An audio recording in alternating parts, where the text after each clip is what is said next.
Ben, I think there are probably a number of people in the room here who remember you watching, racing these actual motorcycles, but you know, I, for one, haven't seen them since 2009, so you get to see them every day, and we're really grateful that you brought them here for this. But what kind of memories do you see, just think about on a daily basis when you see these bikes?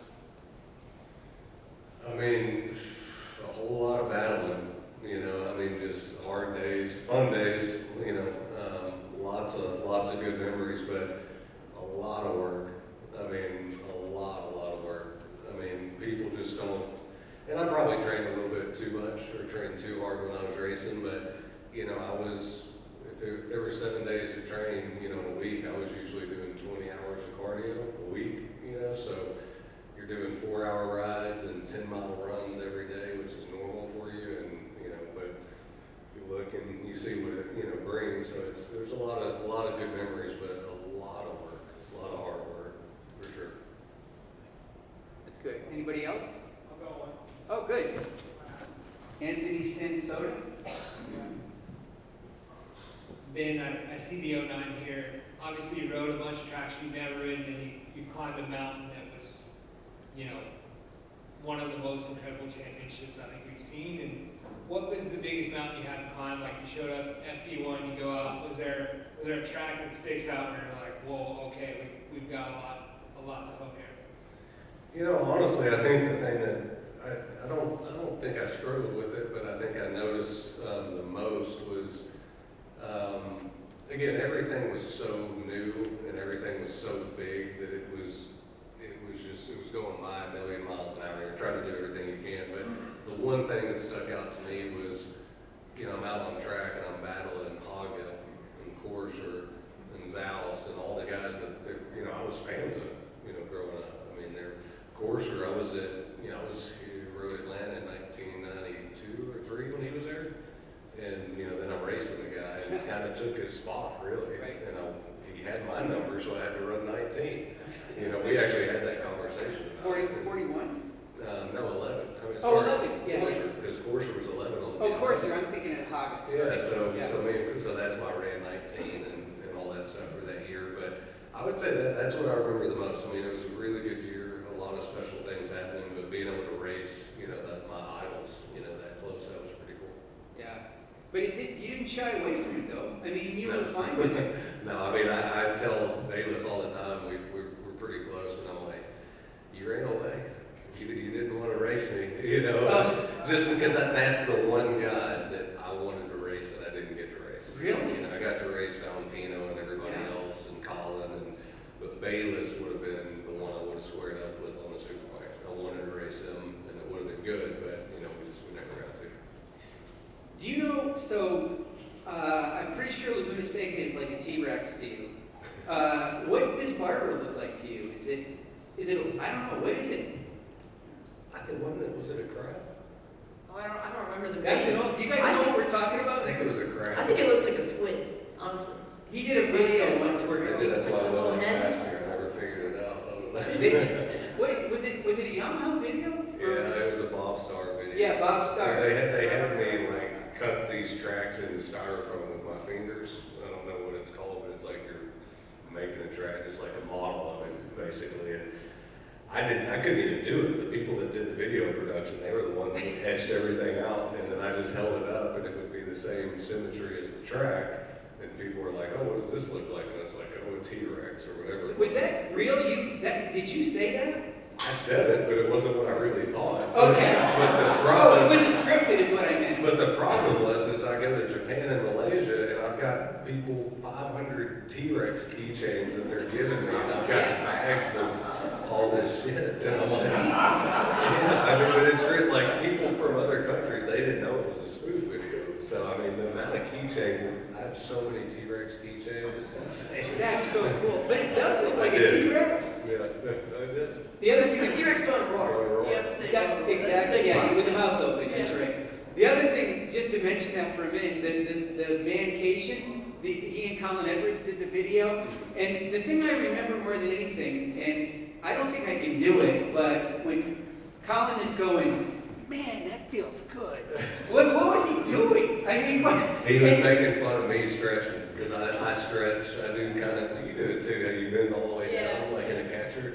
So he was just making fun of me, because that's how I always do it. And then the whole point with that video was, I mean, it was me and Colin, and the way that Yamaha does their deal, and before the video, they just say, because I'm asking them, I'm like, I'm not a good actor, and I was like, what do I gotta do, this and that. They said, Colin, you just be you, and then you pretend you're not excited, just like normal. And that's fine. And it came out good, actually. it was you guys being yourselves. That's what was amazing about it. Yeah. Did you have a script that you had to follow, or were you Not just really. kind of doing your No, own Colin kind of let it go. He could be a movie star, I think. he carried us all the way through it. So. That was some fun stuff they did. Okay, I think we're all set, unless anybody else has any other questions. Oh, yeah, please, come on over. I'll bring the mic to you. Ken Welch, I'm just curious, both of you started young, riding because you love riding bikes. Both of you started motocross, dirt track, whatever. If you hadn't gotten on a road race bike, where do you think you would have ended up instead? She's still only 18. I'd have been a baseball pitcher. That's not as fun. Oh, I gotta say something about that. That's what I was doing. Ben, you guys may know this. Ben Spies is left-handed. Okay, left-handed people are very artistic, and I talked to his mom one time. I said, well, they are, but they might be the other because I'm also left-handed. But I talked to his mom one time, and I said, I didn't realize Ben is left-handed, and she knocked on my head like it was wood, and she said, "You're not blonde." And I didn't really know what she meant, but it was like, that's your mom, though, right? But I mean, Valentino Rossi's left-handed. So, so yeah, you could a pitcher. Yeah, a pitch. Decent. Did you throw pretty hard? Natural curveball. It was actually. I didn't even try to do anything. And Exactly. Natural movement. Then I broke my elbow when I was 14, and that's when bikes took off, so I quit playing. Okay, Kayla, you got your part of the question. I don't really know because that's all I really knew when I was She's young. only 18. Yeah. I mean, I like go-kart racing. My dad got me actually into go-karts before he got me into bikes, and I like bikes a lot more. But now I still really like driving cars, and I think. Maybe a tennis player. Tennis player, but going against a BJ, I'll be a tennis player. That's fine. I'll be whatever sport I need to be if I'm doing something against BJ. But I don't know. I just feel like racing is what called me, and that's really the best thing I've done. So Yeah, makes sense. Okay, I think let's have a round of applause for our. There's Oh, there's a question.